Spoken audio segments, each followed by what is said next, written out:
Boker Tov and Shavua Tov. Again, that's not the best of mornings, and the news are not very happy. But we should continue to do our best in Tefillah and in Torah, and each one of us where he is, that he can contribute also in practical means. And HaKadosh Baruch Hu, Be'ezrat Hashem, give us better and happier times. We are in our third and last part on the Chafetz Chaim, on Rabbi Yisrael Meir of Radin, and we spoke the first installment. We spoke about his birth and the beginning of his life and his first book that is named after the Shmirat HaLashon, the Chafetz Chaim. And then in the second part, we spoke about his other books, his other works, such as Nidchei Yisrael, for the Jews that immigrated from Russia to America, although he was opposed to such an immigration because he thought it's extremely difficult to keep Torah and Halacha and to remain observant in the Golden Medina, as they call it, or the Treife Medina, as others called it. And nonetheless, he wanted to help those that already made the journey, so to help them continue to observe Torah and mitzvot. So he wrote this book. He wrote a book named Machne Yisrael for those Jews that were drafted into the Russian army, but it was later used, as we spoke, also by the Jews serving in the United States Army during the Second World War. And to this day, it's I won't say it is a book that is learned by soldiers in Tzahal. We have other Sfarim which are more relevant, but it can be used as a basis for some of the psikot in times of duress and stress. Now, in the third part, we would like to speak about maybe the most important work of the Chafetz Chaim, which is the Mishnah Berurah. That is his most, all of his works are halachic, but his most comprehensive, we may say, halachic work on the Shulchan Aruch Orach Chaim. Do we have any spare sheets, maybe? No. Okay. Do you have that? Okay, so please, if you can move them to those that just came. Thank you.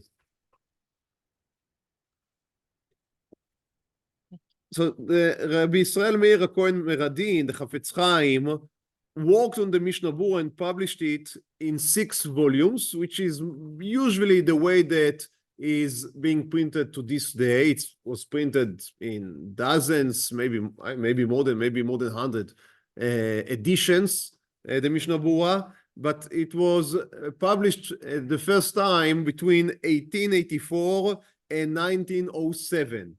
So from where the Chafetz Chaim was in his mid-40s to his mid-60s, we may say, or late 60s. That's the publishing of the Mishnah Berurah. Interestingly enough, it was not published according to the order of the Shulchan Aruch, meaning it began from the beginning, from the first part, which is about waking in the morning and Tfilat Shachrit, and then he skipped to the third part, which is about Shabbat. And as we will see, I hope that we'll dedicate for that the first half of our shiur today. He wrote introductions to both the first part and the third part, by which it would be understood why he saw the printing of the third part on Hilchot Shabbat as more important, and that's why he rushed to print it earlier than continuing the second part. Only after publishing the third part, he returned to the second part, and then the fifth and the sixth, and by that he concluded, he finished the Mishnah Berurah or Chaim. He was asked, very interestingly, he was asked by Rav Yitzchak Nissim, who later served as the Rav Rashi of Medinat Israel. This is the chief Sephardic rabbi. While Rav Yitzchak Nissim was still in Baghdad, he wrote a letter to the Chafetz Chaim, asking him, why wouldn't you also compose such a work on your Edea? Orach Chaim is about the daily life of a Jew. That's Tefillah, that's Brachot, that is Shabbat, that is festivals, the Chagim. And Rabbi Yitzchak Nissim asked Rav Yisrael Meir Cohen, the Chafetz Chaim, why wouldn't you write such a work also on Yoreh De'ah? That is Basar Bechalav, Shchita, Treifot, many questions that we all have, and it would be very easy if we would have the same Mishnah Berurah that you can in a second look at the bottom halachic line. And the Chafetz Chaim answered, look, it took me almost 30 years to write the Mishnah Berurah on Orach Chaim. Now it's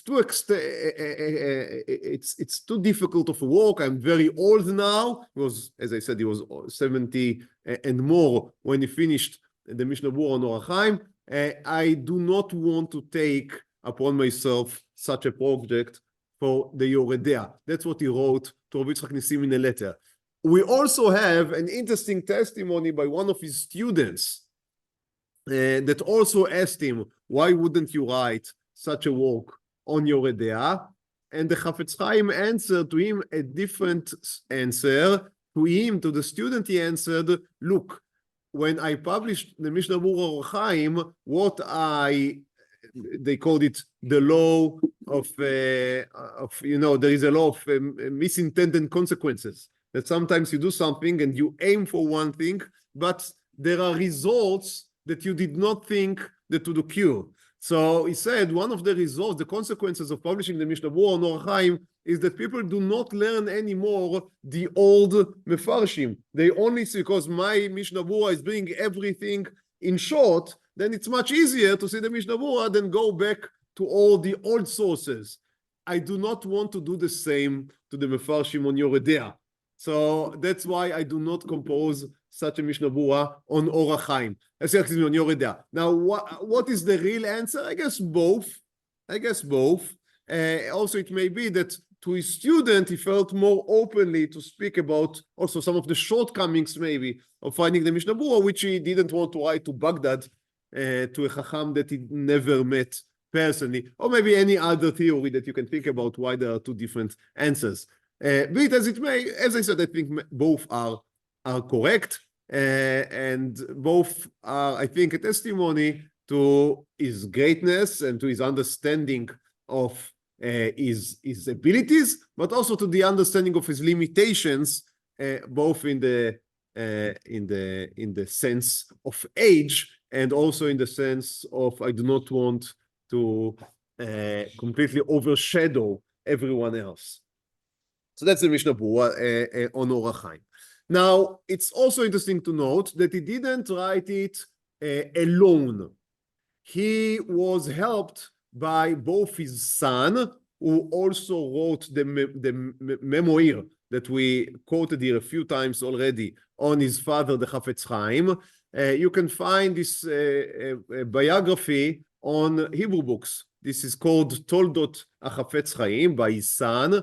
It is extremely unfortunate, however, that the son never got to write the whole thing completely. He only wrote the introduction with the short biographical notes, and that's also he was not able to complete, and it stops around 1903, which is more or less, as I said, the year in which excuse me, I didn't say it yet, but that's the year in which the mother of the son died, the first wife of the Chafetz Chaim. You remember that we spoke about him marrying his step-sister. So she died in 1903, and the son never got to write the end of the introduction, not to speak about the whole book that he was supposed to write. It's very unfortunate. There is a note in the end of the Sefer in which the son, I mean the grandson of the Chafetz Chaim, the son of the son, writes, my father is very sick, so I'm publishing now what he was able to complete up till now, and hopefully Bezrat Hashem he would get better and he'd go back to work and finish the Sefer. Unfortunately, that didn't happen. So we only have this first draft, almost I may say, of the biography of the Chafetz Chaim. But as it comes from his very son, it is very authoritative.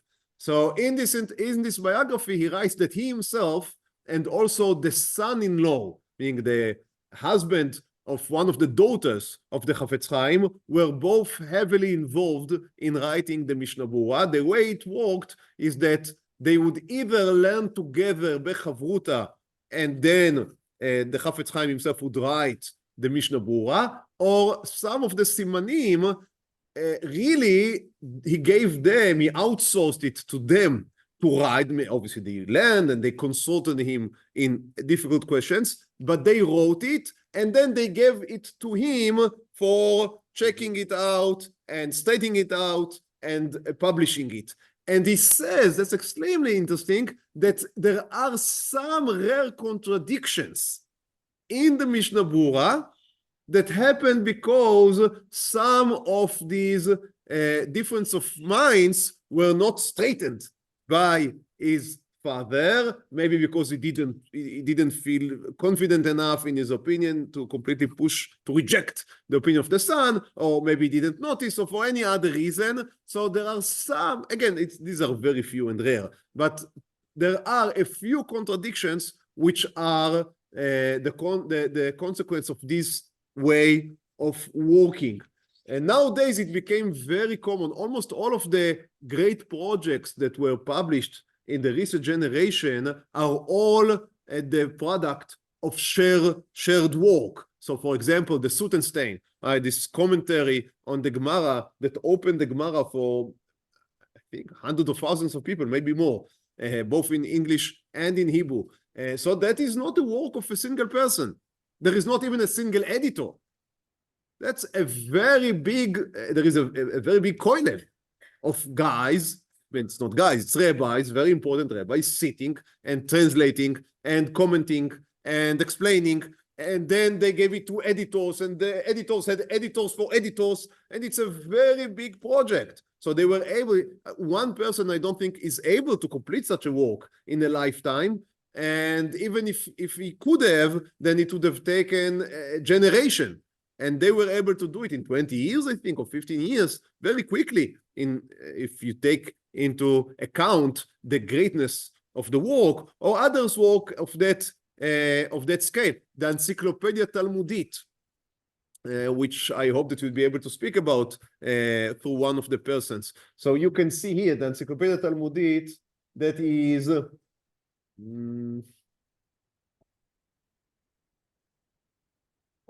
you see the blue books. That is the 1, 2, 3 cabinets on the left, on the upper shelf.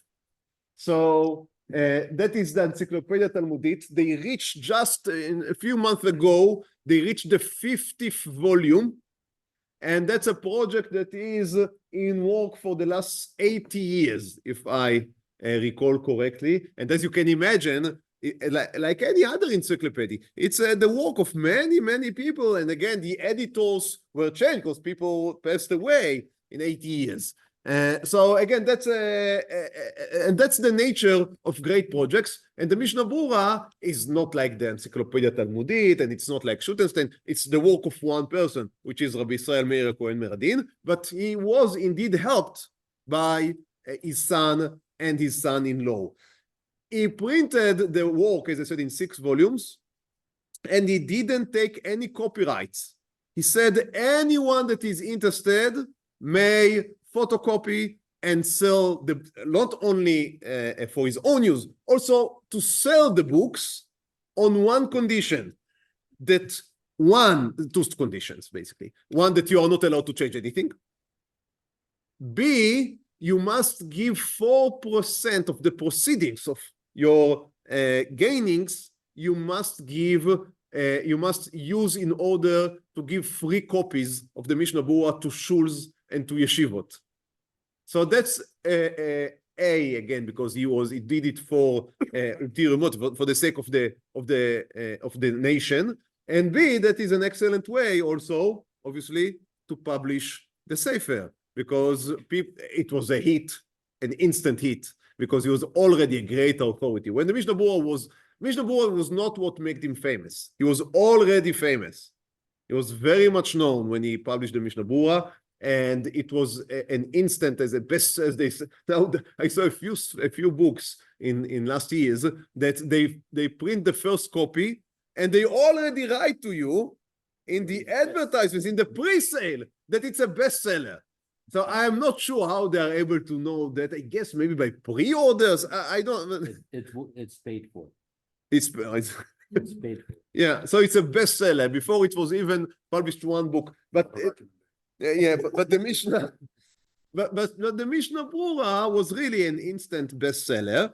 And so people, it was a good deal. If you are allowed to print it without paying the Chafetz Chaim anything, then that's a good business you are making. And giving 4% of your proceedings to yeshivot and Batei Knesset, that's something that a printer can stand. So that was also a way in which the Sefer was very widely published. Yes? There were other works that were similar, published on the same time. You have like the Aruch HaShulchan, which was more in breadth in terms of Yoretea, and maybe someone equal, if not greater, of stature who wrote it. Mm-hmm. Why was the Mishnah Brura like the landmark Sefer and not the Okay, it's a great question, and I think that I want to speak about the Aruch HaShulchan. Im Yirtzeh Hashem, he should deserve a shiur to himself. There are, as every other in history, nothing is the consequence of a single reason, a part of the creation of the world, which is the consequence of HaKadosh Baruch Hu.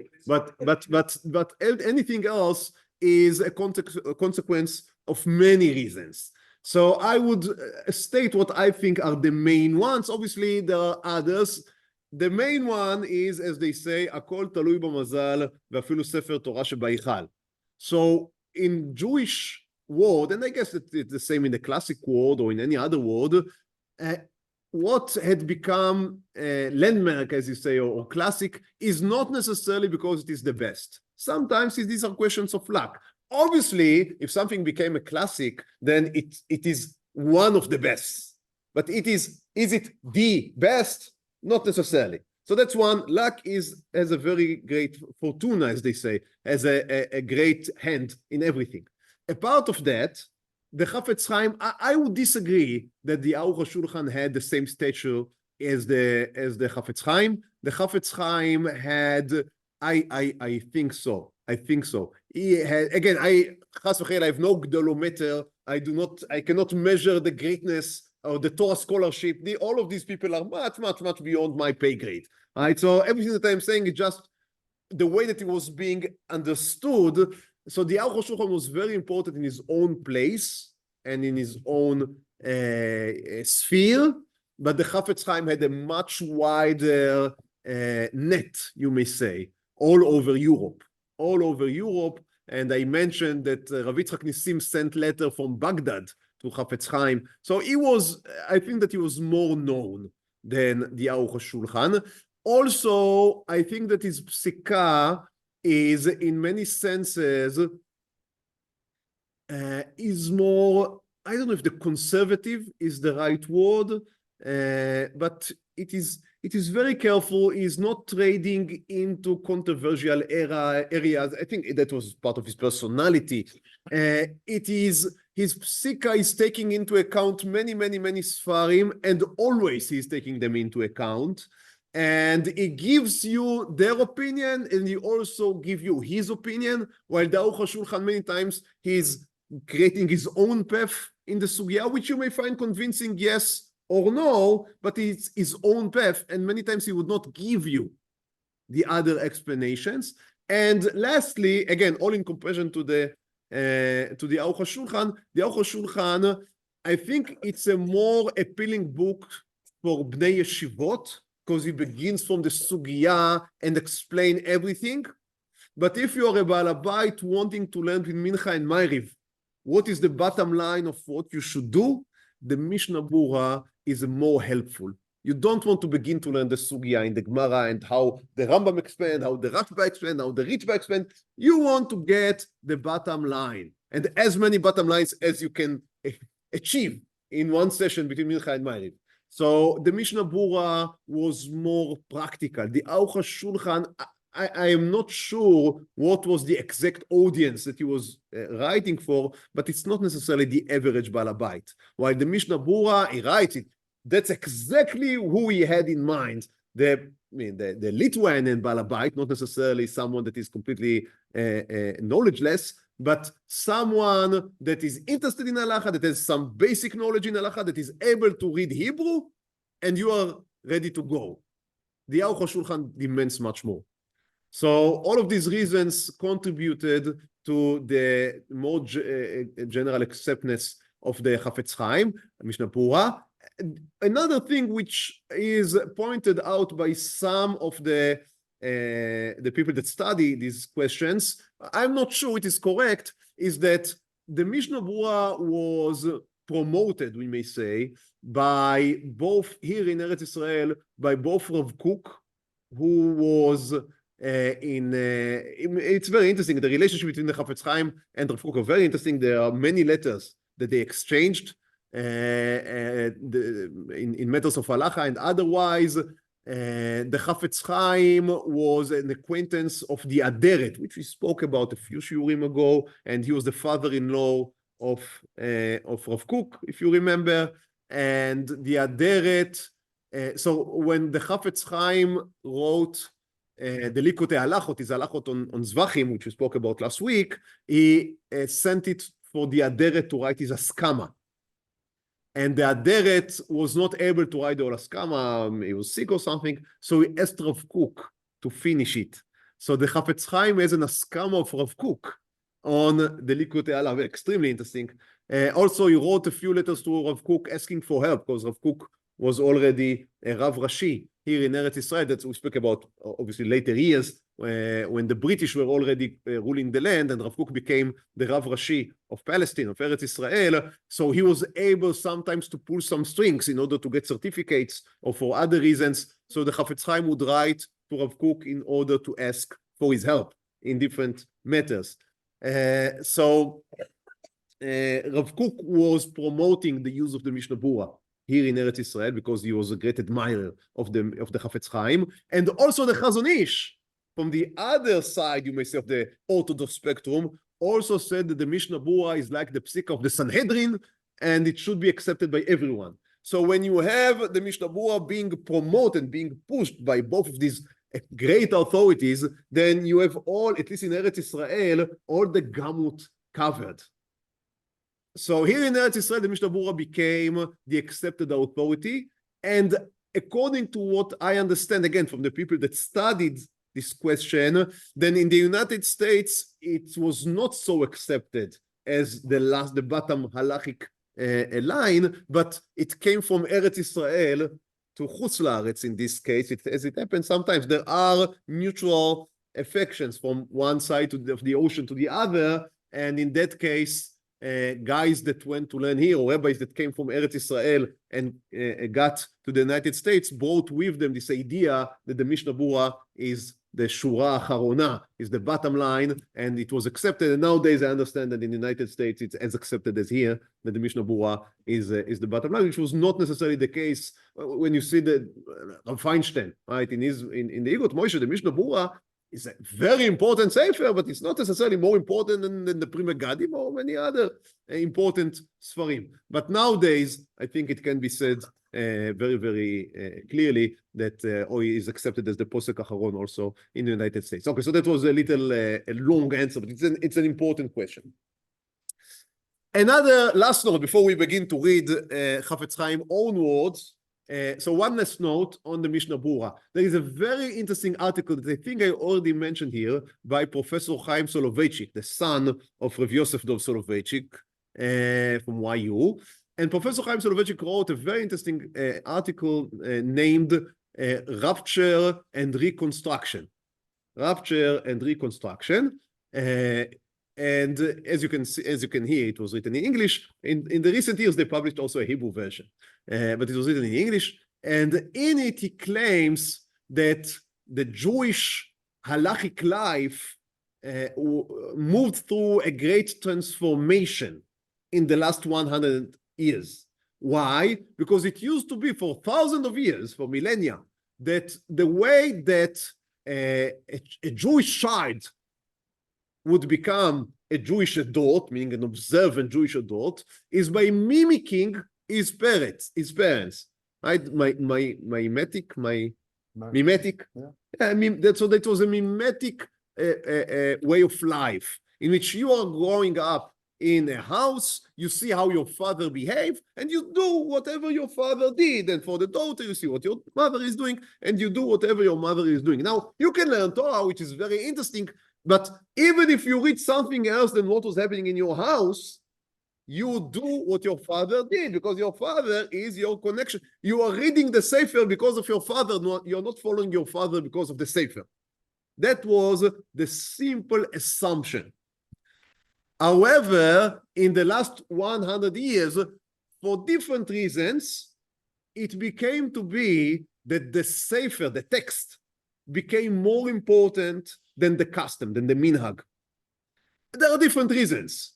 One reason is that more people could read in a much more sophisticated way. So they became more accustomed to learn from Sefarim.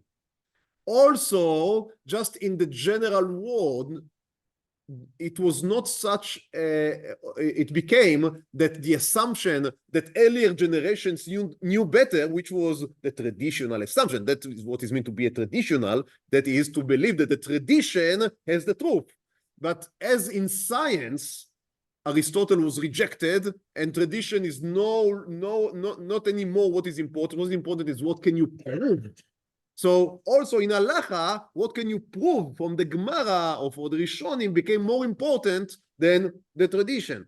Also because of, again, modernization and urbanization, which the Jews went through very, very massively in the 19th century and the 20th century as well, then it became very difficult to keep tradition, because you do not live anymore in the same life conditions that your father lived. So how can you follow the traditions of your father? The world is completely different. There is electricity, there is a car, things are, and you live in a completely different area. Your father was living in a small shtetl. You are living in New York, in Manhattan. How can you continue? You cannot continue his minhagim. Obviously, many things would change. And above all, if we speak about European Jewry, then obviously the Holocaust, which destroyed and decimated the minhagim of almost everyone. Almost everyone. My grandmother, I'm giving my own example. So she was 18 when she got into Auschwitz.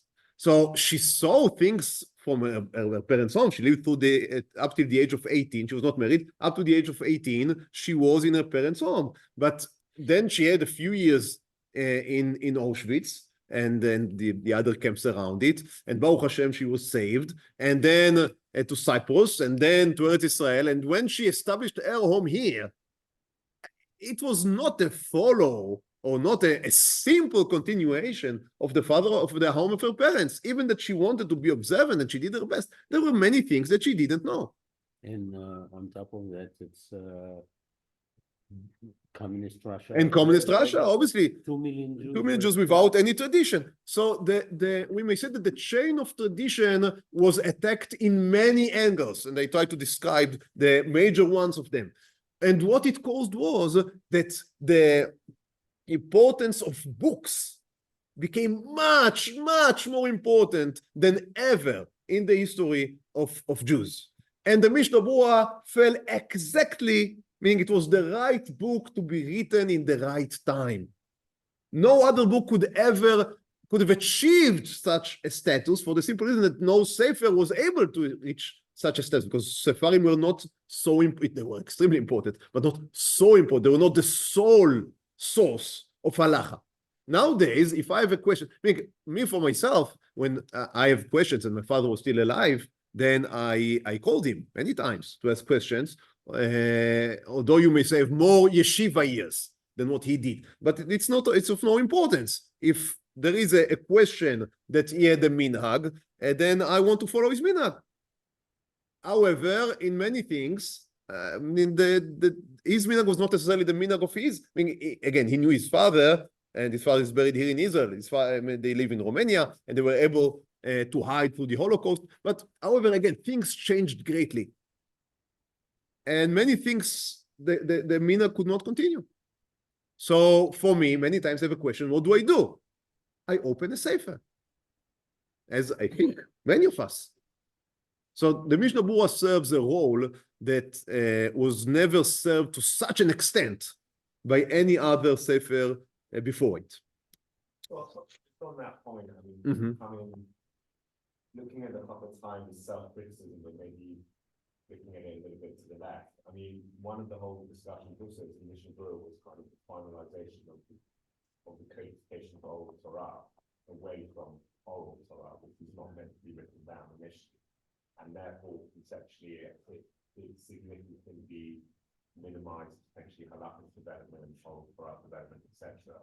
And maybe in some ways oral Torah has become much more stagnant and less developed. I know this is a tricky topic. Yeah, well,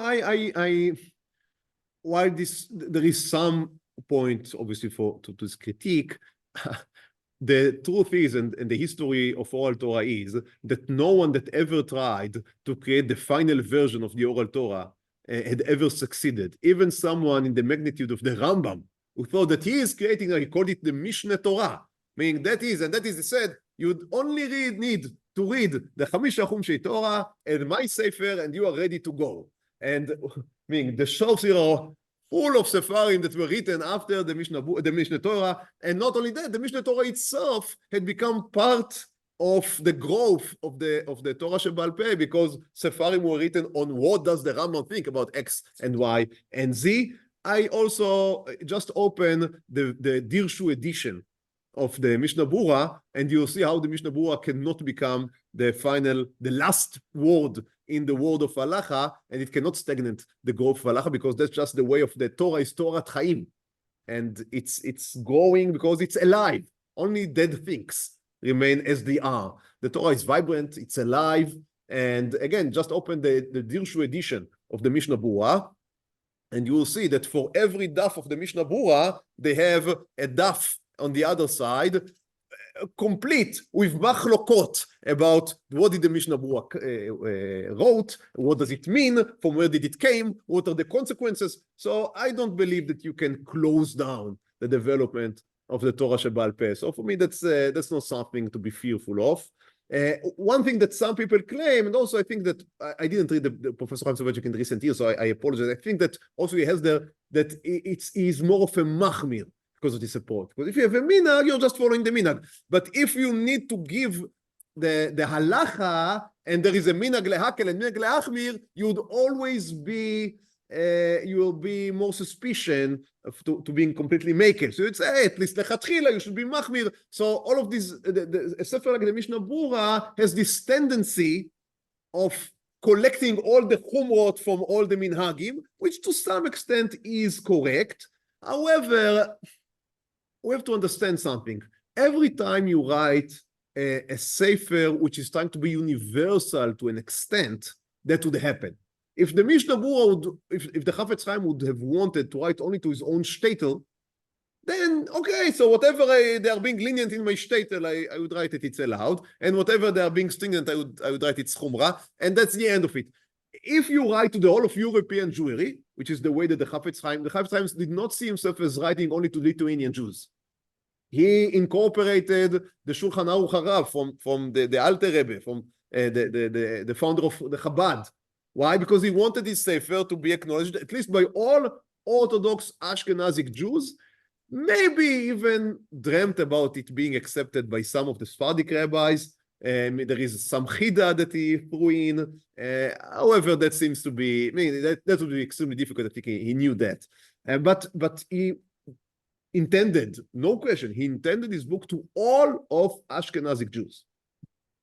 When Rav Ovadia Yosef came, and he intended to write a sefer that would be universal to all of what you call today the Sephardic Jews, that's a misnomer, but okay, to all of the Sephardic Jews, then he was accused with the same accusations that he is deleting and destroying the local minhagim, because if I'm a Moroccan, I have my own minhag, and if I am an Iraqi, I have my own minhag. But Rav Ovadia Yosef thought that when we come here to Eretz Yisrael, then we need all to have a straight line. At least, he also wished that all of the Ashkenazim, he writes explicitly, that all the Ashkenazim would also accept the psikot of Rav Ovadia Yosef. But he knew that that would not happen, but at least all of the Sephardim should follow his psikot. now he took more of the lenient side than of the Machmir side. That's interesting. But also he was accused of stifling the Torah Shebal Peh, etc. But I think that's just the nature of universal projects. And as happened with the Rambam, who thought that he's writing for all of Jews everywhere, anytime, anyhow it won't work. So this became very important for him, and they are a stepstone to the next generation of Torah learners, and we shouldn't be worried about that. Okay, after speaking of all of that, let's read from the introduction of the Chafetz Chaim. I see that we already have no time. No, I want to finish. I want to finish. You know what? I would skip that. You have the sheets, and you can read it at your homes. I would just say a few short things about what he wrote there, Baal Peh. So in the introduction to the whole of the work, in the introduction to part A of the Mishnah Berurah, he writes, why do I write the Mishnah Berurah? Because I want to give the simple Jew, we spoke about the Baal Habayit, I want to give the simple Jew an ability to learn halacha and to be Mekayem Torah. Why? Because I believe that by Kiyum Torah, 1A is able to merit the Olam Hazeh and Chayei Olam Haba. He says, because just as physical food is nourishment for the body, so spiritual food, the Torah and mitzvot, are the food to your soul. And you need to nourish it in order for it to survive to the world to come. So that's why I want to give everyone the ability to be Mekayem mitzvot. Second, he says, because I believe that by everyone keeping halacha, that would get geula, redemption, faster. We spoke about his great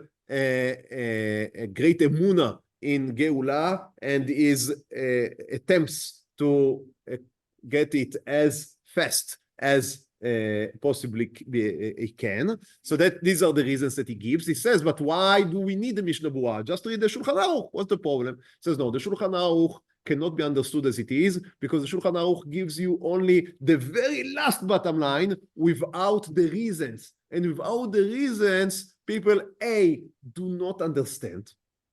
Just do not understand. It is very difficult to learn a phone book. Because halacha without the explanations is just a phone book. Do X, do Y, do Z. But I do not understand why do I do this. So I would not remember. But if you are explaining the rationale of the halacha, then I understand, or it will be easier for me to remember and to understand new questions. So that's one, to explain to you the rationale of the halacha. And B says, from the time that the Shulchan Aruch was written, which was 400 years in his time, many other books were written. And now if you want to learn the bottom line of halacha, you need to read not only the Shulchan Aruch, but 20 Sfarim that were written on the Shulchan Aruch. And that is something that is inaccessible to almost all, for sure, simple Jews. Also many of the Rabbanim, if I may say. So he says, I would give you a shortcut. I would read myself all of the Sfarim, and I would weigh there the advantages and the disadvantages of each one of the explanation to each one of the halachot, and I would give you the main opinions, the rationale, and what I think is a conclusion. So the Mishnah Berurah is divided into three parts. The Mishnah Berurah, which is just the halachot.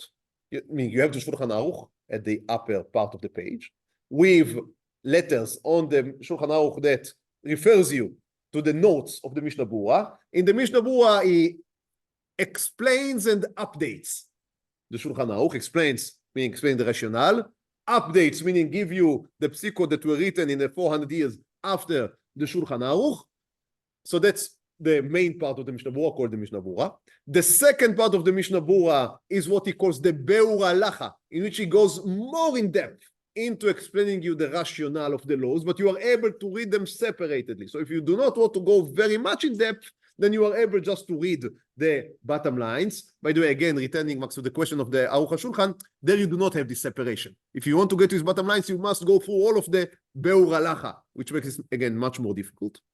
And third, in the in the bottom part of the page, you have what he called Sha'ar HaTziyun. Sha'ar HaTziyun is notes that refer you to the sources. Now that's a novelty. Most of the Sfarim, the Kodesh Sfarim, do not too much try to refer you to the sources in a, you may say, a modern way, as a modern study would have. Why? Because they assume that if you read a Sefer, you are a Rav, you are a Musmach, you are a scholar, and all the Torah is at your fingertips. So they would say, in the Gemara Chulin, they say, and now go find where is the Gemara Chulin, or they give you the chapter. But again, you need to know the whole chapter. So someone like me, it's extremely difficult for him, and it takes a lot of time. But in the Mishnah Berurah, I try to have it more exact. It still needs a lot of work in order to get on. So sometimes just say Achronim, which for me is disappointing. I want the names, and if you also can do it, the number of the page, at least the name. So it's still very difficult, but it's a step in the right direction. Again, it's very much helpful if you want to know where to find the sources. Also, it helps you even if you do not open the source. If I know who wrote and who is the source of the opinion, that can have, it can be sometimes a factor in accepting the halacha. There is a difference between something that was written by the Gra and something that was written by, I don't want to give names, but less important poskim, less known poskim that are mentioned only a few numbers in the Mishnah Berurah are not like someone that I said is the Gra or the Shulchan Aruch Harav that are mentioned hundreds of times. It's just, they do not carry the same weight. So that's the work of the Mishnah Berurah. That's how it's being published. And he says, I write it for the layman, for the Baal HaBayit, in his words. It is written for the Baal HaBayit. I want you to sit between Mincha and Meiriv and have learning sessions on the Mishnah Berurah. He writes it very explicitly. That's not a sefer to remain on your bookshelf. That is something to be learned. So that's the first part, the introduction to the first part of the Mishnah Berurah. As I said, then the next volume that he published was not the second, but the third. Why? Because he wanted to go immediately to Shabbat. It says there are two reasons to that. One is that the laws of Shabbat are very complicated, intricate, and it's very easy to fail. So he says, if I would give you, it's very interesting what he says there. He says, sometimes if you know what is allowed, you would not be over, you would not violate the issue.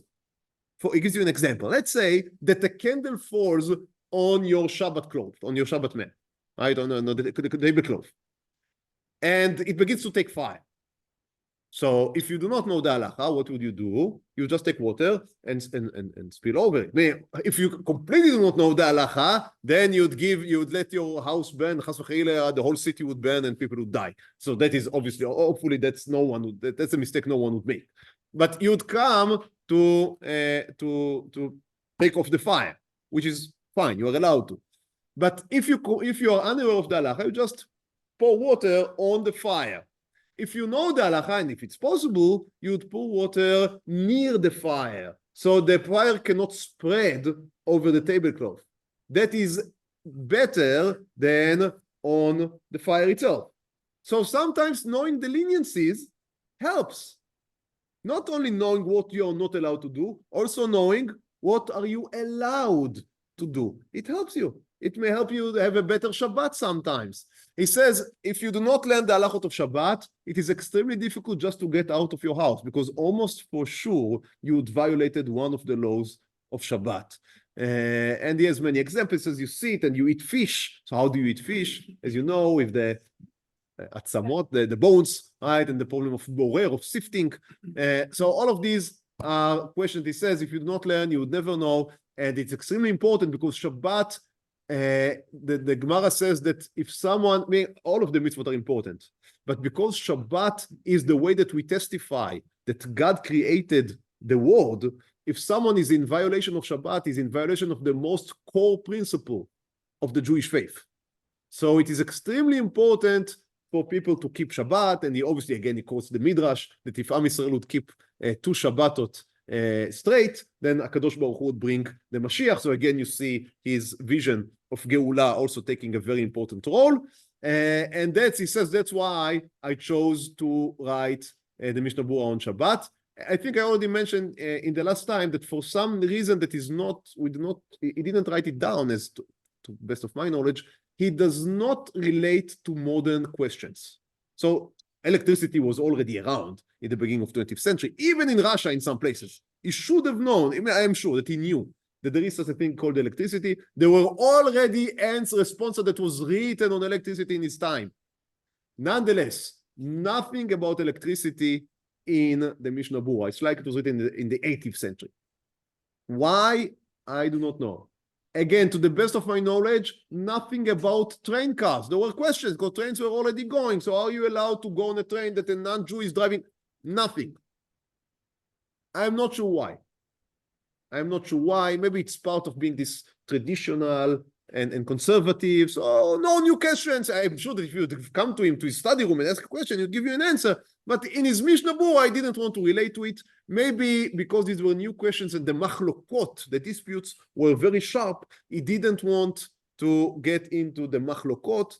And in the end, it helped him because it made the book again easier to be accepted. Because let's say, not on Shabbat questions, but on matzah question, nothing about matzah machine, a very hot topic in his days. If you would have written one way or the other, then immediately that would seal the fate of the Sefer, because the people that, let's say that you would have said that matzah machine is excellent.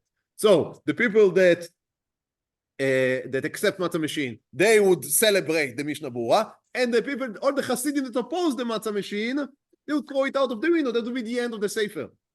And it would never be able to accept the position that he had received. So by avoiding the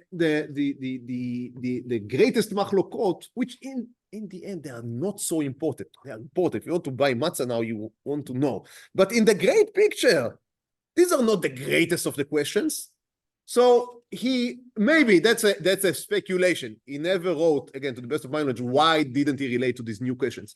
But a common speculation is that he prepared to ditch and to let go of his own personal opinion on these hot button questions in order to be received on all of the other quieter questions. And by the way, that is one of the hallmarks of someone that has wisdom. The people that has, I would say, less wisdom, you would find them in all of the hot button questions. I dislike newspapers. So everything that is now on the headlines, they have an opinion. Everything that is more subtle and more sophisticated, they don't know. They've never learned because they only learn what is right now hot. But people that are more foundational, I mean, they grounded, thank you, yes. So comprehensive.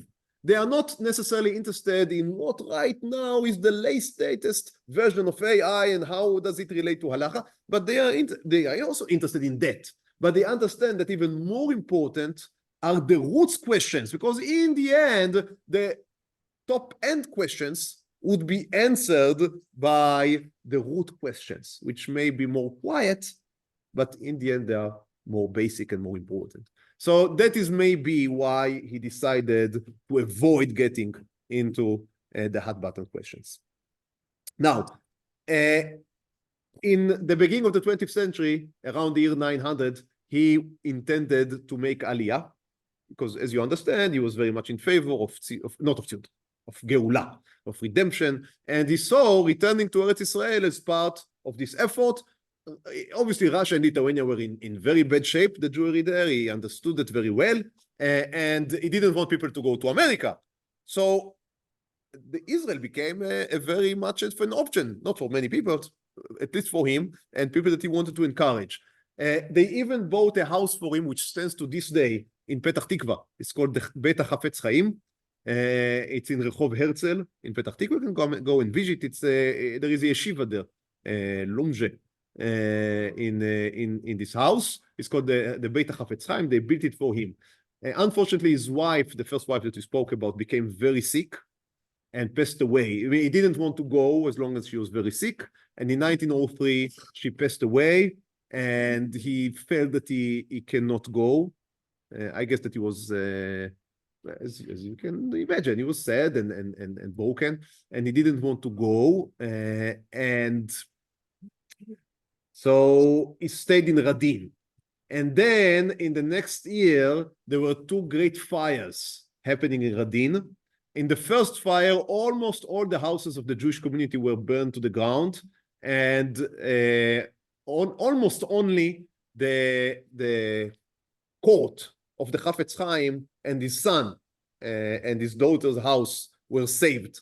And he hosted all of the community in his yard. It's a great thing that he did, a great chesed, which again we may expect for someone like the Chafetz Chaim, but nonetheless it's a great feat. And then a few months later there was another fire, and this time his own house was burned down. And then his son, all of this I read in his son's biography. And then his son, no, it's that was the way everything was made out of wood. And from time to time, things would just burn down. I don't think they blame anyone in the fire. And the son, so the father, the Chafetz Chaim, wanted his son to build again his home. There was, it's very interesting. They had security. They had how it's called, the policy, insurance. They had insurance money. And the son said they had enough money to build it without a luxus. He says, I would have been able to rebuild the home, and that's what the Chafetz Chaim wanted him to do, because he wanted to continue the work on the Mishnah Berurah with him.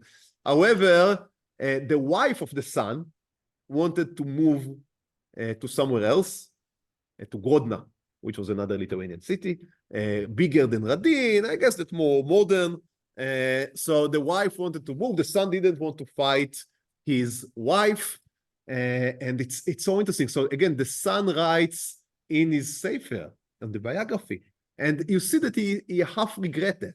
He says, I spoke with my father, and my father begged me not to go. He said, you are the only one that remained to me, because he said, my son-in-law, if you would get a rabbinic position somewhere, I would encourage him to go, because he's his own person. But you are my son, and I want you to stay with me, because you know that your mother has passed away, and you are the only one that is left. And he says, we are working on the Mishnah Berurah together, so how can you leave me? And the son says, I'm sorry, but my wife wants to move. And the son says, it's so interesting, he writes it in the book. He says, it was not the whole truth.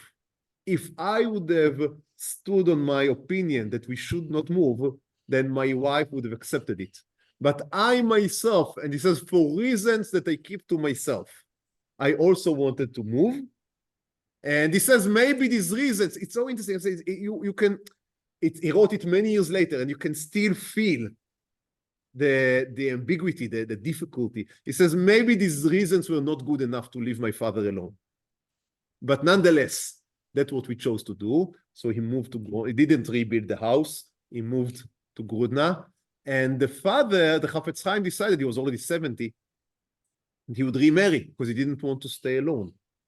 And the son told him, that's what it says in the book. I'm amazed. So the son told his father, you know, if the only good thing that would happen from me moving, that you would be remarried, then that's worth the move. And the Chafetz Chaim remarried. He remarried a wife that was half his age. He was around 70 already, and he remarried with a woman that was 30-something. And they say, again, I'm telling you the stories. So they had one meeting before the wedding, as was the minhag in these times and areas. And he says that the woman did not want me, in the beginning, she didn't even want to meet with him because he was 70 years old and she was 35. So she didn't want to meet with him. But he said to her, that's a Chafetz Chaim. It's not a regular 70 years old person. And not that 70 years old are wonderful people, but just if you're 35, then you may have some objections marrying somebody 70. So they told her that's the Chafetz Chaim. So she agreed to meet with him. And I'm reading you, I'm translating it to English. They met in the train station, that's the dating site, the train station between Bialystok and Radin. So I guess they sat there in some bench. Maybe there was a coffee shop that was kosher. I do not remember. I guess they sat on the bench. Yeah, I guess they sat on the bench. And he says the woman, the candidate, she was full of fear, seeing the age gap between them. Now the Chafetz Chaim, if you saw the pictures, he didn't look young. He looked his age. So she saw him and she was full of fear. The Chafetz Chaim told her, אישה יקרה, dear woman, אין לי שום דבר להבטיח לך. I have nothing to promise to you. Yeah, I don't have money, I have nothing to prove to you, אבל דבר אחד אני יכול להבטיח לך, I can promise you one thing. כל מה שאישה יהודיה מקבלת, תקבלי גם את. I would promise you that you would not, there is nothing that would be missing from everything that a Jewish woman gets. Okay.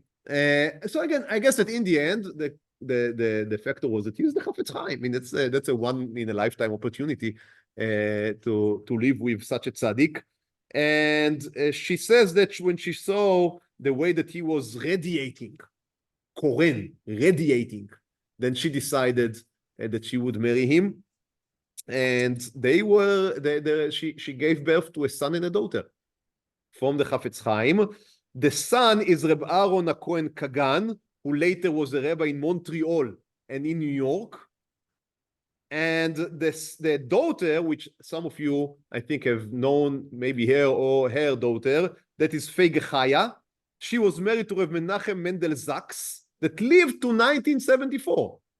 So the son-in-law of the Chafetz Chaim was still living in 1974. He was the Rosh Yeshiva in Radin, and later when he moved to the United States, he became one of the Rosh Yeshiva of Ritz, of Rabbi Yitzchak Lechanan, of YU, in New York. So very famous people.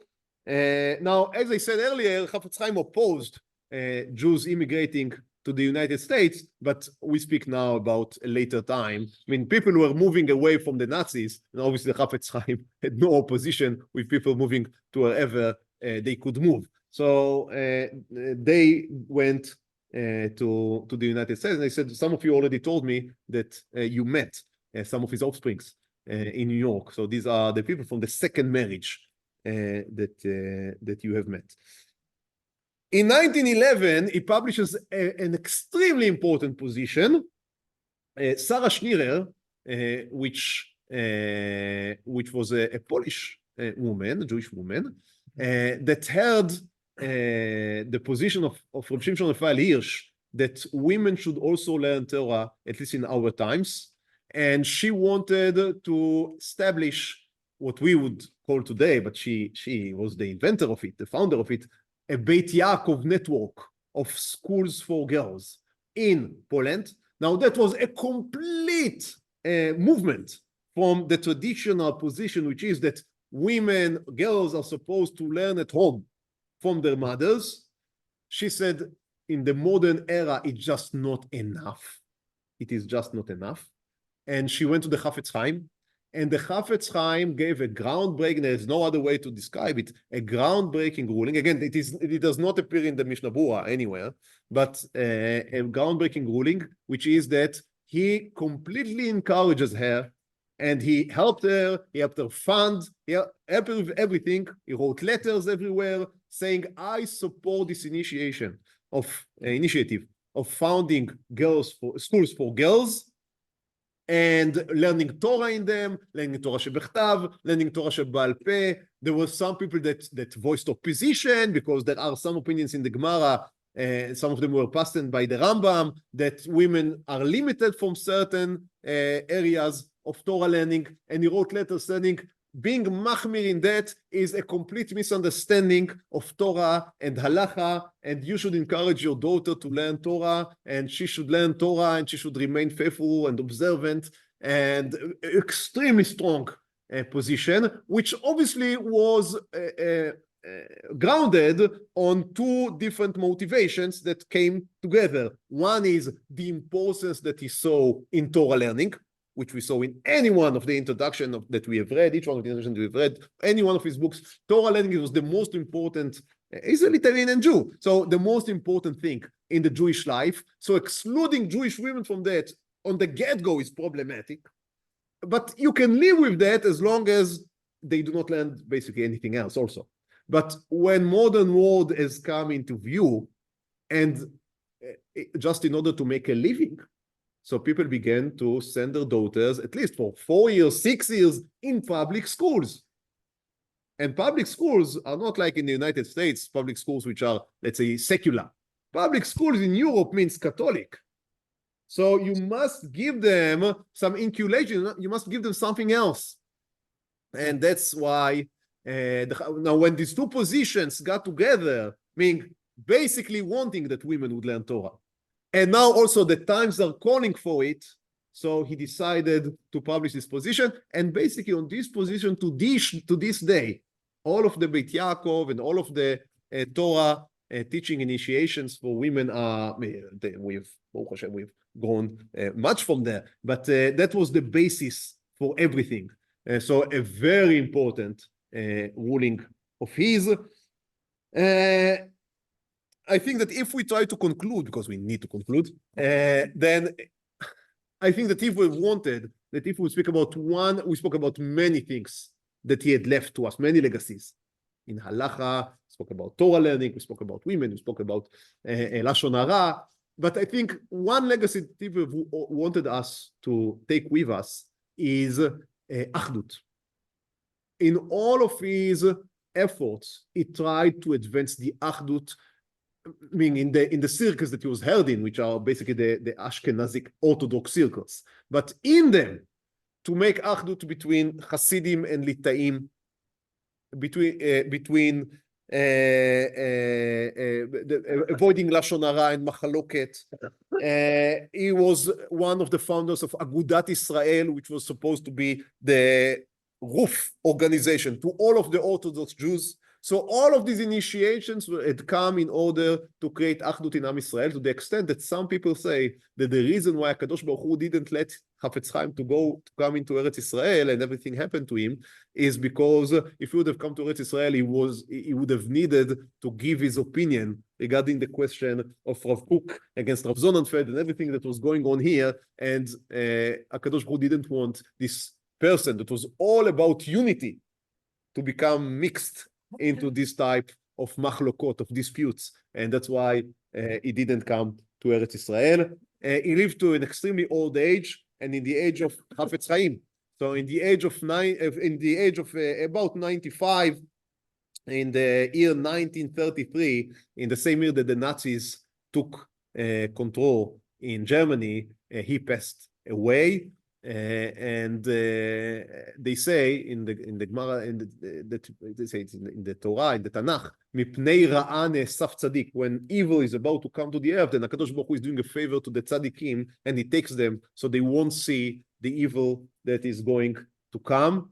It was very unfortunate for us, I mean, for the Jews, to remain without such a leader in years in which such type of leadership was sorely needed. But however, that's the legacy that he left for us. Again, many lessons I think that we can take to our life from what we learned in the last 3 weeks. And Be'ezrat Hashem, next week we would continue. I hope that after speaking about Europe for a few weeks, I hope that next week we would have one of the Eastern diaspora rabbis. So Be'ezrat Hashem, we'll meet Be'ezrat Hashem next week. Thank you. Mario. Where is he buried? In Radin? Yeah, he is buried in Radin to this day. Kol Tuv. Okay.